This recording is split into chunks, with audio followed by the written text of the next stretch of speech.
Hey y'all, it's Fix It Friday. It's Fix It Friday. This weekend, I want you to fix your skunks. Fix your skunks. My first job was in government, so I got President's Day off every year. And I remember I was 20 years old, and President's Day, my day off, I had a whole to-do list to get done.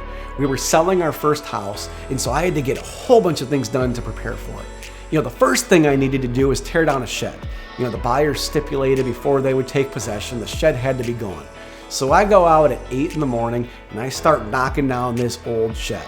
And the shed goes down really easy. Now all that's left is the floor. And I get a crowbar and I start prying up the floor, and I see there's this black and white fur under the plywood. So as I lift it up, I run away because it's a skunk. I don't want to get sprayed. And the skunk moves under another piece of plywood. So I lift that one up and it runs under another one. And when it's all said and done, I ended up with a 24-inch by 24-inch piece of plywood left with not one, but 8 skunks living under it.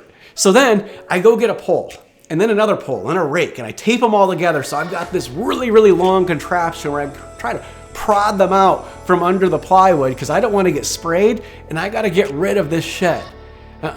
All of a sudden, it's 4:45, my wife comes home. She's like, hey, how'd your list do today? Did you get everything done? And I said, I got rid of the skunks. And she's like, what? Because that wasn't on the list. And that happens on data projects sometimes. We set out a plan, a list of to-dos. When we start the first one and we get distracted, like I did with the skunks. So here's my encouragement. Don't get distracted from what you're really trying to accomplish. If I would have waited to the next day, the skunks probably would have left on their own. If I would have asked for help from someone, they probably could have come up with a better idea than taping poles together. So on your data projects, remember that little story and picture yourself chasing skunks anytime you get distracted from what you really need to do.